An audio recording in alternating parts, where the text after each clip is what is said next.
నమస్తే. ఉస్మానియా యూనివర్సిటీలో ఉన్నాం. ప్రస్తుతం మనతో పాటు ఉస్మానియా ఓయూ లీడర్ ఆస్మా గారు ఉన్నారు. తెలంగాణ అస్తిత్వంపై ఈరోజు ఒక ప్రెస్ మీట్ నిర్వహించడం జరిగింది. అసలు ఏమైంది? తెలంగాణ అస్తిత్వానికి ఏమైంది? తెలంగాణ వచ్చి 12 సంవత్సరాలు అవుతుంది. దాని తర్వాత మళ్ళీ రేపు తెలంగాణ అవతరణ దినోత్సవం కూడా జరుపుకోబోతున్నాము. సో ఏంది మొత్తానికి ఆమె ఇంటెన్షన్ ఏంది? ఆమె ఏం చెప్తుందో అని అడిగి తెలుసుకుందాం. అక్క, ఏంది తెలంగాణ అస్తిత్వం ఏంది? ఇంకా ఏం కావాలి? తెలంగాణ అస్తిత్వం ఏం కోల్పోయింది? తెలంగాణ అస్తిత్వం ఈరోజు తెలంగాణ అస్తిత్వం కోసం కూడా మనము పోరాడాల్సిన రోజైతే వచ్చింది. ఎందుకంటే జూన్ 2 అనేది మనకు తెలంగాణ రాష్ట్ర ఆవిర్భావ దినోత్సవం. ఇది నిజంగా నీళ్లు, నిధులు, నియామకాలు ఈ మూడింటిపైన మనకి తెలంగాణ రాష్ట్రం వచ్చింది.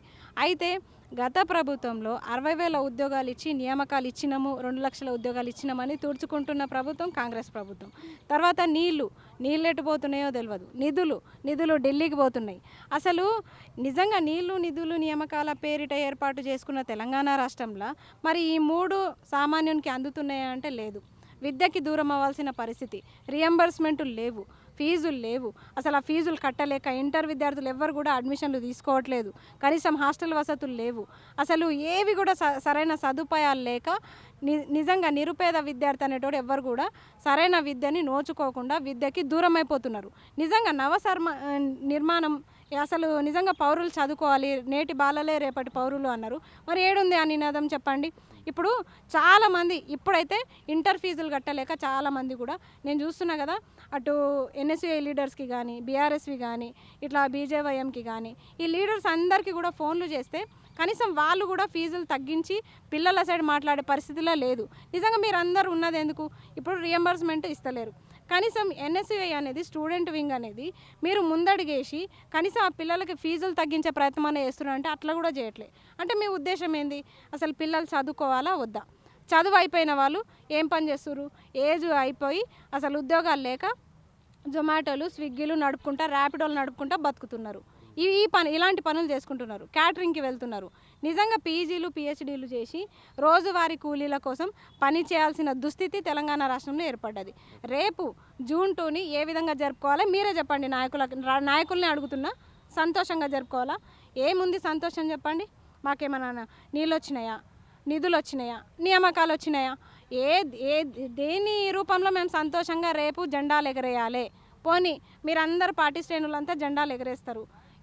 ఏ ఉద్దేశంతో మీరు ఎగరేస్తారు? జూన్ 2 వచ్చింది. ఇప్పుడు రిపబ్లిక్ డే, మనకి ఇది ఇండిపెండెన్స్ డే జరుపుకున్నట్టే జూన్ 2 జరుపుకుంటున్నాం. అంతకుమించి తేడా ఏం లేదు. అట్లా మనకి స్వాతంత్రము తగ్గింది, ఇట్లా మనకు బతికే స్వేచ్ఛ కూడా తగ్గింది, బతికే అవకాశాలు కూడా తగ్గినాయి.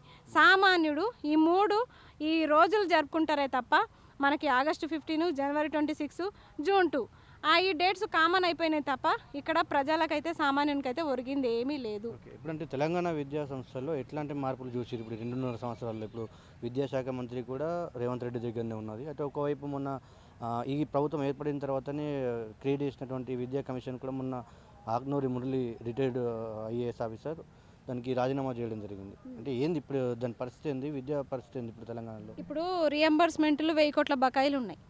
అవి చెల్లించకుండా కొత్తగా ఇప్పుడు అడ్మిషన్ తీసుకునే వాళ్ళ దగ్గర 1,00,000కి పైగా ఫీజులు వసూలు చేస్తున్నారు. అంటే ఒక సగటు విద్యార్థి దగ్గరనే 1,00,000 వసూలు చేస్తున్నారంటే ఎన్ని లక్షల మంది విద్యార్థులు ఇంటర్ కాలేజీలో జాయిన్ అవుతారు? ఎంతమంది డిగ్రీ కాలేజీలో జాయిన్ అవుతారు చెప్పండి? వాళ్ళందరి దగ్గర ఫీజులు వసూలు చేసుకుంటున్నారు. అటు ఇంటర్ అయిపోయిన పిల్లలు, డిగ్రీ అయిపోయిన పిల్లలు సర్టిఫికేట్స్ తీసుకుందామంటే ఇటు ఫీజు రియంబర్స్మెంట్లు లేవు. సచ్చినట్టు వాళ్ళు ఫీజులు కట్టే నెక్స్ట్ ఫర్దర్ ఉన్నత చదువులు చదవాలంటే ఫీజులు కట్టే సర్టిఫికేట్లు తీసుకోవాల్సిన పరిస్థితి. ఇప్పుడు విద్యాశాఖ మంత్రికి ఉన్నంత లాభం ఎవరికి ఉంది చెప్పండి? బెస్ట్ బిజినెస్ అనుకున్నాడు ఆయన. అందుకే విద్యాశాఖ మంత్రి ఎవరి చేతికి ఇస్తలేడు, ఇవ్వడు కూడా. ఎందుకంటే భద్రంగా పెట్టెలు పెట్టి దాచుకున్నాడు ఆయన పెట్టె నింపుకొని ఆ గల్లా కొంచెం ఢిల్లీకి మూటలు అప్పచెప్పి మిగతాదంతా ఈయన పెట్టుకుంటాడు వాట. కాబట్టి విద్యాశాఖ మంత్రి మనం ఎవరికైనా ఇస్తాడని కూడా ఎక్స్పెక్టేషన్ కూడా చేసుకోవద్దు. మనకు మొన్న చాలా మీటింగ్స్లో కూడా చెప్పారు విద్యాశాఖ మంత్రి ఎవరికి ఇచ్చే ప్రసక్తి లేదని. ఇంకో 2 years అంతే, ఇంకా 3 years గడిచిపోయినాయి. ఇంకో 2 years కూడా దోచుకుంటారు విద్యాశాఖ మంత్రిగా. అంటే ఉస్మానియా యూనివర్సిటీకి సంబంధించి కూడా ఇక్కడనే మొన్న డిసెంబర్లో పెద్ద ఎత్తున భారీ బహిరంగ సభ ఏర్పాటు చేసి 1000 కోట్లు ప్రకటించడం జరిగింది. దాని తర్వాత మిగతా కొన్ని అభివృద్ధి పనులు కూడా చేస్తామని చెప్పి మాట ఇవ్వడం జరిగింది. ఇదివరకు ఎట్లా ఉంది? ఓయూకి సంబంధించి ఏదైనా డెవలప్మెంట్ అయిందా ఈ 2.5 సంవత్సరాల్లో? అంటే ఇప్పుడు 1000 కోట్లు ఇవ్వలేదు అని చెప్పేసి స్వయంగా మొన్న కాసిం సారే చెప్పారు. ఇప్పటిదాకా అందలేదట. ఎంత పేరుకే తప్ప మనకు అవి ఇచ్చినట్టు అయితే ఎక్కడ లేదు. స్వయంగా ప్రొఫెసర్సే చెప్తున్నారు. ఇక్కడ మేము చెప్పింది కూడా అదే. ఇదంతా పెద్ద పోస్టర్ కట్టించి చెక్కు కట్టించి 1000 కోట్లు ఇస్తున్నా అని పెద్ద 2 సభలు పెట్టి డిసెంబర్లో నేను ఇస్తున్నా అని చెప్పేసి ప్రగల్భాలు పలికిపోయిన విద్యాశాఖ మంత్రి ఏడున్నారు. ఇక్కడ చాలామంది చెప్తున్నారు కదా, మరి వీళ్ళందరూ చెప్తున్నప్పటికీ మీ 1000 కోట్లు ఎక్కడ పోయినాయి? ఉస్మానియా విశ్వవిద్యాలయానికి 1000 కోట్లు ఎక్కడ పోయినాయి చెప్పండి. ఇది విద్యాశాఖ మంత్రిదే బాధ్యత. మరి మీరు సమాధానం చెప్పాలి మరి. ఎందుకంటే యూనివర్సిటీలో చాలామంది నిరుపేద విద్యార్థులు ఉన్నత చదువులు చదువుతున్నారు. మరి వాళ్ళందరి జీవితాలకి ఎవరు భరోసా కల్పించాలి? అటు ఉద్యోగాలు లేవు, ఇటు చదువులు లేవు. ఏంది పరిస్థితి? 1000 కోట్లు ఎక్కడా? 1000 కోట్ల నిధులు ఇస్తారా ఇవ్వరా? మేము సగటు విద్యార్థులుగా అడుగుతున్నాం. 1000 కోట్లు ఇస్తారా ఇవ్వరా?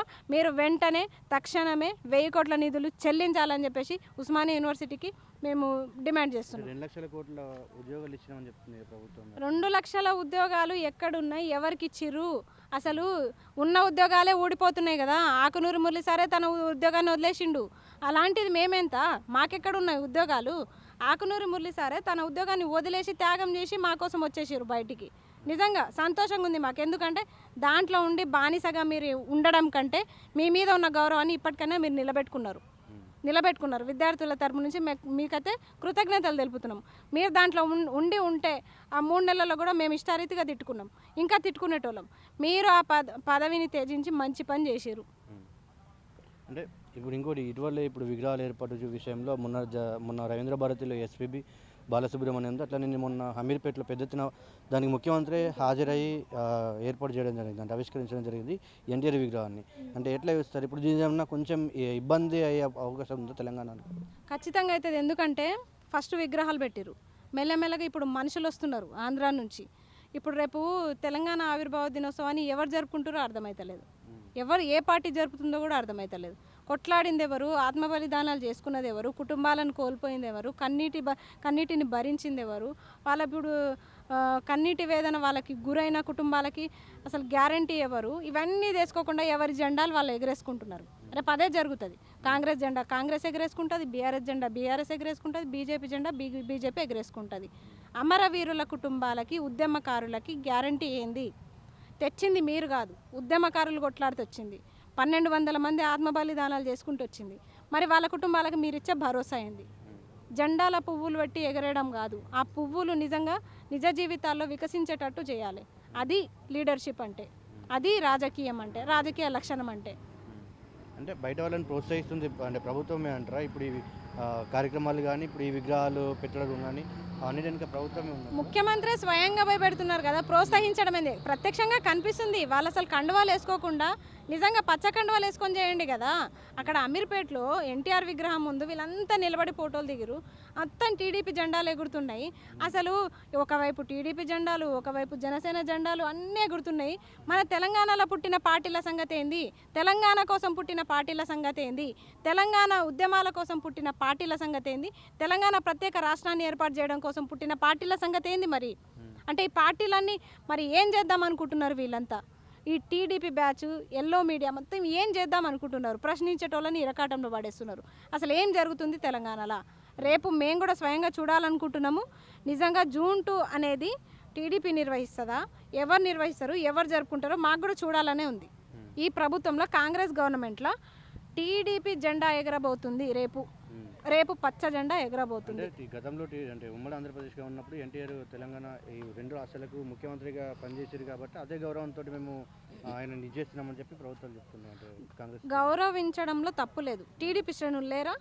ముఖ్యమంత్రి ఎగరేయాల్సిన అవసరం ఏంది? ముఖ్యమంత్రి ఉన్న పార్టీ ఏది స్పష్టంగా చెప్పాలి. ఇప్పటికీ ముఖ్యమంత్రి కాంగ్రెస్ పార్టీలో ఉన్నారా, లేకపోతే టీడీపీ పార్టీలో ఉన్నారా? ఏ పార్టీలో ఉన్నారో చెప్పి ఏ జెండా అనగా ఎగరేసుకోండి, అది మీ ఇష్టం.